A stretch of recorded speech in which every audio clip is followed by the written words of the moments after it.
rounds. Press start to begin. Hello everybody and welcome back to the Super Bonus Round. We're back with more Spyro Reignited Trilogy with Rainbow 767.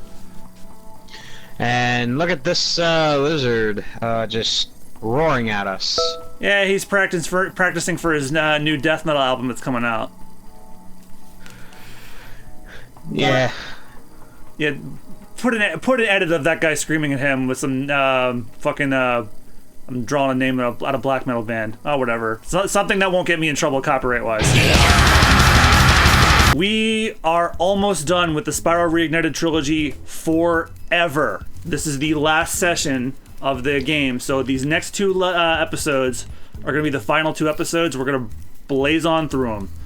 Then I'm going to beat the game, and then we have our 3 bonus episodes where we deal with the bonus areas with all 3 games, because it would be a waste if we didn't go to the Super Bonus Round on the channel Super Bonus Round. In fact, right before we entered the Crystal Islands, you could have seen it in the background. It's just the name doesn't show up until you've unlocked it. So, for a new episode, it's time for Pun of the Day. Do you know what's really odd? I plenty of things, but what specifically here? Numbers not divisible by 2. That's correct. Okay. And now for the meme of the day. Once I get this thing to work. While you're finding it, this is oh, here we go. Alright, I got it. Hold on. Go ahead. So, okay. So, Urban Dictionary. Top definition for EA. You know, for EA? Yes. It says, get the definition for $29.99. Get a sentence with EA for $14.99. And then underneath is the Skyrim meme, Too Real 100. Oh, that's scathing, and I love it. Yeah, that you know, it's funny because these past couple of days, I powered up the PS4 because, as you all know, well, by the time this episode comes out, you know, it'll already be well out, but last week, which was the last week, which was the 21st of June, Crash Team Racing Nitro Fuel came out. Yep. And guess who was able to snag? Guess who was able to snag the very last copy of the Nitrous Oxide and Pin bundle? You. Yes. So, got the Nitrous Oxide edition with the different skins and the collectible pins. So that was pretty cool. Did you get the dashboard bobble? No, I did not. I got that one. I spent an extra $10 for the Nitrous Oxide edition, so I was like, yeah, I'll pass. But anyway, so obviously it's been an up and down week this past week for me, work-wise. It's just been really crazy. You know, been working late and getting home late, you know, because of my long-ass commute. So, by the time I got home, you know, I'd be ready to start up Crash Team Racing Nitro Fuel, and then I'd be like, you know, I'd be out. Yeah, so, I got it on pause for right now. I did stream an episode of it this past week, which you can see on my video archives on my Twitch channel. That's Twitch TV at /RainWizard767. There's the episode of that. There's kind of a little, you know, test run bit. Like I said, because I wanted to stay fresh with it. But anyway, back to what I was getting on about real quick. So yeah, I had the PS4 on and everything, and for shits and giggles, I decided to check the PlayStation Store. Apparently, they got deals going on right now on some pretty decent games. I mean, I was pretty surprised. You know, like 40% off, 50% off on bundles. Now, again, this brings me back to the thing of EA. Speaking of which, Did you know I oh hey, anyway, Moneybags basically that definition of EA. yeah, he got hired by them after the Spyro Trilogy was over. I don't like I don't like to give EA money, especially because I just got my Game Informer magazine and found out about the new Star Wars, and I'm like, once I saw publisher EA, I was like, yeah, I don't care anymore.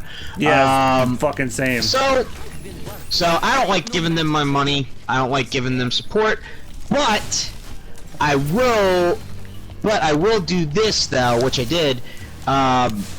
They had a Need for Speed bundle on the PlayStation 4, which consisted of Need for Speed Rivals, Need for Speed, and Need for Speed Payback, which was the 3 games for PS4 and Xbone.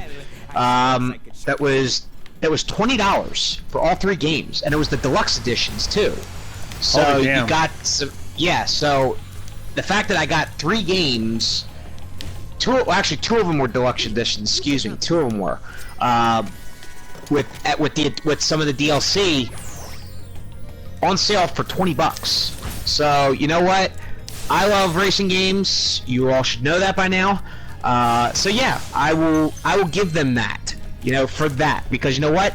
You motherfuckers put it on sale. So you know, I'll spend $20. You know, but not $60 for each game. You know, which is still too high for a game that's been out for a year. But yeah, so I'll do that instead. So it's like I kind of Jewed out on that one a little bit, but I'm curious. Plus, how do you like Nitro Field if you've played any of it at all? I have. I got into the second. I got into the second world with what's his name? I call him Big Fat Fuck. Papu Papu. Yeah, Papu Papu. So I got to the second world. I'm loving it, but the problem that I'm running into is the way that the driving controls feel to a degree. I don't know, they just kind of feel too line rider type, where it's just like, oh, it's like I'm riding on a line or swapping between lines. Like I really don't have that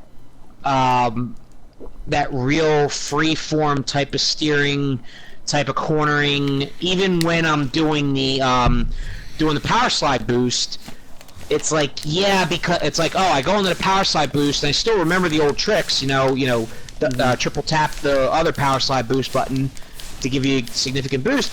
But the problem that is that once you get into that power slide, you just kind of go straight, like they put a big emphasis on the hints, and Aku Aku saying, oh, when you're drifting into a hard corner, hit the power slide button so you can get a significant boost. Well, yeah, why don't you instead say, when going into a hard corner, why don't you just, use the power slide button to get a significant boost? How about you just say, going into a hard corner, use the power slide button if you want to go straight into the wall, because that's basically what ends up happening, to where you have to back off the gas. You have to back off the gas in order to, maintain some sort of control, and then you lose ground. So it's I remember in the PlayStation 1 version, you'd be able to go through a hard corner really well, and you'd be able to abuse the shit out of that power slide triple boost. You could abuse the shit out of it and you wouldn't lose control as much. So I get it, we're talking, what, a 20-year difference here in terms of, from what PS1 was control-wise and what PS4 control-wise. So I get it. It's going to feel a lot more responsive, because even then, looking back at the old gameplay, especially our old gameplay, which you guys can see on our YouTube channel. I think that was the very first thing we did, other than Mario Kart. Yes. So I remembered that those controls felt stickier, in terms of the gameplay controls, because it was like, oh, I could still manage, perfectly with, control and maneuverability of my cart. So, but this one is, and I get it, it's realism, especially with the advanced controls, but it's a little too slick for my taste. I mean, when I heard that Crash Team Racing was getting its remaster, I was expecting to have that similar feel like it was back then. Just not fully, but like kind of how you felt, John, when we did the Reignited the Insane Trilogy. You know how you were saying some of the controls just felt a little off, like and in terms of like. And the physics are not all that there, and they're still not. And that's kind of how I feel about Crash Team Racing a little, because it's like, yeah, the responsiveness of the controls is good, but I feel like there's just a little bit too slick. Like the controls are way far, like either the controls are far ahead of the graphics, or the graphics are ahead of the controls. I haven't played too much, but I noticed it because there's been a few like Ruse Tubes. I must have replayed that 20 to 30 times before I finally won, just because of how sticky it felt until I learned the old shortcut trick. So you're gonna hate Cortex's Castle then. Cortex's Castle isn't that bad. I played it in arcade mode. It wasn't too bad. Well, that's the one with those tight turns. Like my suggestion: use the brake a lot more, and also hop some more too. Like, because sometimes it sounds stupid, but it does help. Like I conquered adventure mode 101% already, and that's basically how I got through it. Just fucking hop and brake when necessary. But there are some, some tracks that where power sliding and abusing the shit out of that power slide boost really come in handy. Yep. Like there's just several that are, and you know, and I think. Hang on one second, hang on.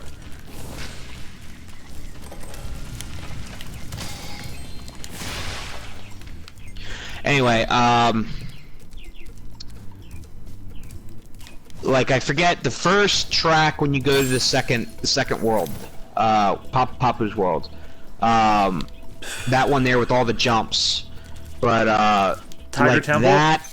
Yeah, Tiger Temple. Like, I abused the shit out of the power slide with the, you know the old hop trick over the high points of the jump, right? Of course. I love hopping and getting speed boosts. I do that in Mario Kart too. So there's a shit ton of them on Tiger Temple where you can just jump up at every high point and just get a speed boost at every single jump. And the Wumpa Fruit placement in Tiger Temple was a lot better, because in the first set of levels, the Wumpa Fruit placements were just garbage. Like, I'd go down Sewer Speedway, and it's like you got that crisscross hang on. Yeah, I know which one. I know what part you're talking about. Oh look, it's Tara Croft. They call her Tara in this. Glad they kept that reference, but I guess they can get away with it now.